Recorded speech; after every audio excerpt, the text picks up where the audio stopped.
Cheikh, avant de passer au cursus universitaire, quels sont les grands souvenirs du lycée? Alors, je vais parler surtout de ce qui est intersection entre mes souvenirs du lycée au sens strict et mes souvenirs de la période du lycée concernant les cursus zitouniens que j'ai pu avoir. Réellement, ce qui me reste dans l'esprit, parce que ça m'a influencé beaucoup, ce sont les enseignements de certains professeurs. Alors, je vais commencer par l'ordre d'enseignement et non pas par l'ordre d'importance. Le premier qui m'a éveillé sur réellement la relation entre la dimension politique et la dimension religieuse, c'était mon professeur Jdidi, dont j'ai parlé l'autre fois. Et celui-là aussi a eu le mérite d'affronter la première vague de salafisation du malikisme. Et c'est pour cela que je lui dois beaucoup. Parce que quand il nous venait nous enseigner à la mosquée, et il était des fois l'imam de vendredi de notre mosquée, la mosquée du lycée, il était confronté avec un autre cursus qu'il n'imaginait même pas qu'il existe. C'est-à-dire pour lui, c'était une découverte. Il a découvert que ces jeunes-là qu'il venait enseigner prenaient un autre enseignant tout à fait étranger à la culture malikite, que lui, il a été éduqué strictement avec cette culture-là. Par exemple, il y a toute une polémique à propos de Sadl et de Qabd. Et la première manifestation de cette culture importée de l'étranger, qui n'est pas du tout malikite, la première manifestation, c'est cette polémique-là à propos de Sadl et de Qabd. C'est-à-dire, est-ce qu'on doit avoir les mains suspendues ou pas quand on fait la prière? Donc cette polémique existait déjà à cette époque? Ah oui, mais depuis 72. Au moins, depuis 72. Depuis 72, elle a été résolue au détriment du choix zitonien pour les élèves. Et dramatiquement, la majorité était contre notre professeur. Pourquoi? Parce que du coup, il y a un phénomène très dangereux qui continue à sévir maintenant, c'est que les jeunes écoutent plus les jeunes que les professeurs. Ils écoutent un petit apprenti qui les dépasse de 3-4 ans beaucoup plus facilement qu'ils ne peuvent écouter un professeur spécialiste. Et ça, c'est un mal. Ce phénomène, donc, est très ancien. Et on a commencé par la polémique à propos de Sadl et de Qabd. Alors, lui, il a fait toute une démonstration. Depuis cet âge-là, je les connais, la démonstration que même si on trouve le hadith qui parle de Qabd, il a une explication. Nos scientifiques ont toujours expliqué ça. Et donc, pour l'école médinoise, il n'y a que le Sadl qui marche. Alors, les autres n'étaient pas contents parce qu'il était démenti. Et lui, il venait 2-3 fois par semaine, pas plus, alors qu'eux, ils étaient tous les jours confrontés aux nouveaux venus qui leur apprennent à faire la prière. Ils sont discrédités. Donc, qu'est-ce qu'ils vont faire? Ils ont commencé à calomnier ce cheikh-là, en le traitant de « Ah ben lui n'est pas contre le régime, il n'est pas... » Et voilà, c'est parti. Donc, c'est devenu maintenant l'indésirable. Il a été carrément empêché de venir faire la prêche. Quand le surveillant général était averti, il a fait venir le célèbre Cheikh Ahmed Al-Qawi, qui va devenir par la suite mon professeur. C'est là où je l'ai connu. Il l'a fait venir pour convaincre, parce que lui, Cheikh Ahmed Al-Qawi, lui, qui devait l'agréer, il est décédé depuis quelques années malheureusement, il était éloquent, il avait un style qui plaît aux jeunes, parfois il utilise des locutions très populaires et tout ça qui ne rime pas du tout avec son statut de cheikh. Donc il l'a fait venir pour convaincre tout le monde. Eh bien tout le monde était convaincu, mais déjà le veto pour notre cheikh Jdidi est déjà consommé. Il n'était pas question qu'il revienne. Il est revenu 1 ou 2 fois, il a été humilié, entre guillemets humilié, on n'arrive pas à l'insulter par exemple, mais on cherchait à le coller, entre guillemets, c'est-à-dire on préparait d'avance des petits trucs auxquels il n'est pas forcément préparé. Bien sûr, on n'a pas tout dans la tête. Et quand vous voulez poser votre question à votre professeur, vous lui donnez l'occasion de chercher la réponse. Il n'est pas censé avoir tout dans la tête, mais à tout prix, il voulait le rabaisser devant ses élèves. Et lui, quand il a senti ça, il a dit « je ne vais plus venir ».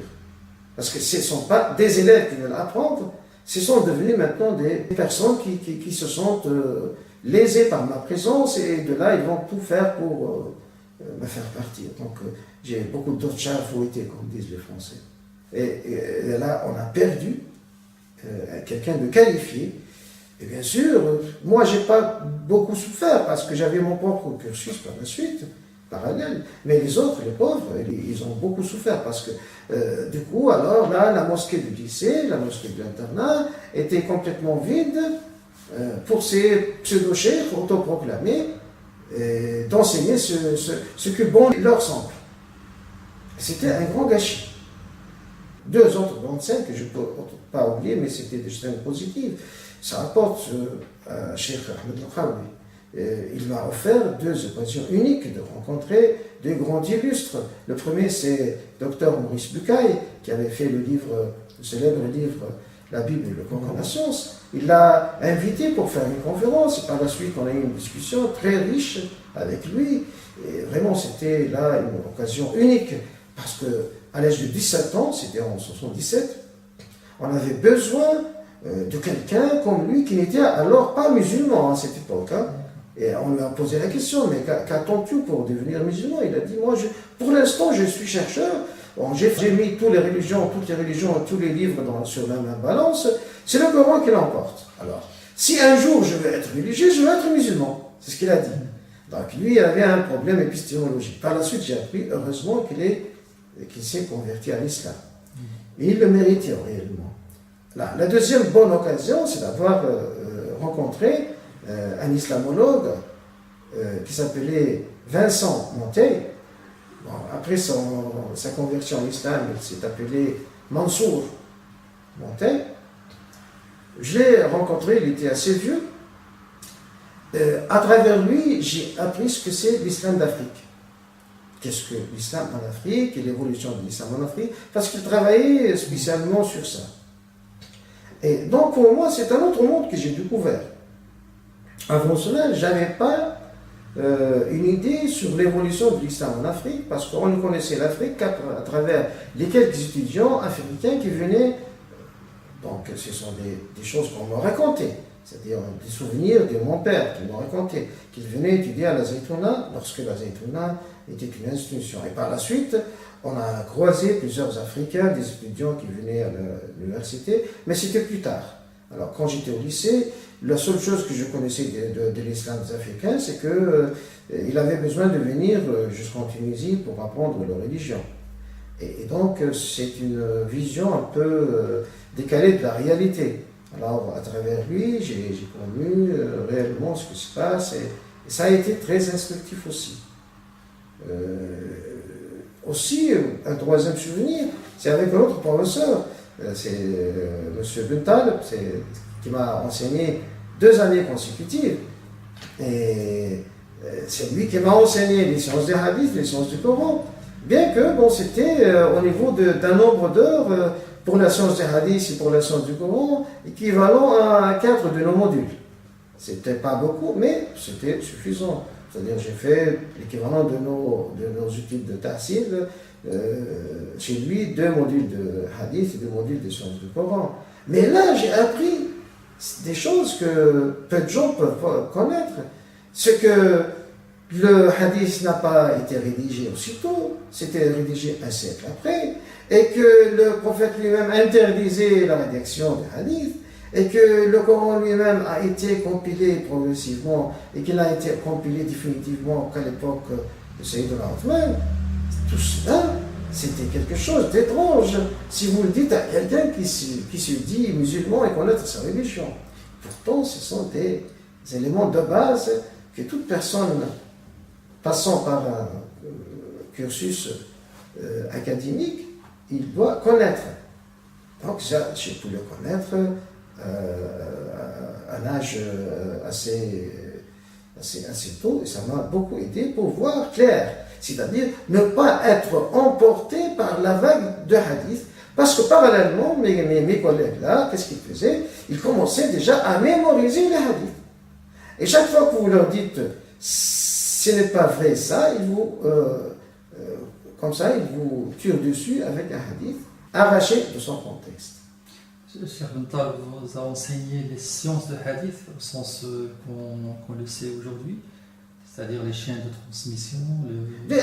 Toutes les sciences du hadith ont 2 modules, et toutes les sciences du Coran, le Coran, ont 2 modules. C'est un nombre d'heures limité pendant toute une année, et l'autre année, l'histoire de l'islam. Et là, il nous a enseigné en détail la fitna. C'est lui-même Bental. C'est Cheikh Bental, oui. Il nous a enseigné les sciences de hadith. Oui, dans une autre année, il nous a enseigné l'histoire de l'islam. Et là, à l'occasion de son enseignement, j'étais allé à la bibliothèque de mon père, j'ai trouvé les livres d'histoire qu'il avait lui-même étudiés lorsqu'il était étudiant, et j'ai commencé à lire. Et là où j'ai découvert la grande affaire qui a tout transformé dans notre histoire, qui s'appelle Al-Fitna al-Kubra, la grande discorde, en détail. Je me rappelle bien, il nous a posé la question de l'examen final sur la fitna. Ma réponse, elle était à l'extérieur du cours. C'est-à-dire, j'ai apporté des éléments que lui-même n'a pas dit. C'est pas parce qu'il ne connaissait pas, mais il était tenu de donner des résumés. Alors, qu'est-ce qu'il a dit? Il a dit, écoutez, je vais vous lire quelque chose, vous allez me dire votre avis. Il a commencé à lire ma copie, à la fin. Et tout le monde me regardait, me dit, mais où est-ce que tu as appris ça? Non, on n'a pas étudié ça. Il a dit, moi, je soucigne sur tous ces détails-là que je viens de lire. Mais nous, notre programme ne peut pas comporter ça, sinon nous serions restés sur une semaine. Une semaine de l'histoire de l'islam, et on ne peut pas donc aller trop loin. Là, j'ai compris une chose, et c'est le principal enseignement, c'est que quelqu'un qui a la vocation scientifique ne doit jamais se suffire à ce que son professeur lui donne. Jamais. Donc, parce qu'il est tenu de vous donner, dans un laps de temps, le nécessaire, mais vous aimez savoir plus, vous avez toutes les bibliothèques du monde. C'était possible parce que nous avions une bonne bibliothèque chez nous, à la maison, aussi à Tebouba, la bibliothèque était l'une des plus anciennes du pays, et aussi au lycée, nous avons la meilleure bibliothèque du lycée. J'étais bien nanti, là, mais maintenant, tout jeune, et là, c'est un appel que je lance à tous les jeunes, tout jeune maintenant, il a toutes les bibliothèques du monde à la portée. Il n'y a pas de raison qu'il dise « je ne sais pas ». Il n'a qu'à toucher 2-3 touches avec Google ou pas, je ne sais pas, peut-être il y a d'autres accès. Et il aura une bibliothèque à sa disposition, il pourra consulter les bibliothèques, comme on dit, certifiées, et surtout, éviter les fausses bibliothèques. Là. Ça s'appelle Facebook, ça s'appelle je ne sais pas quoi, ça il n'y a que la désinformation.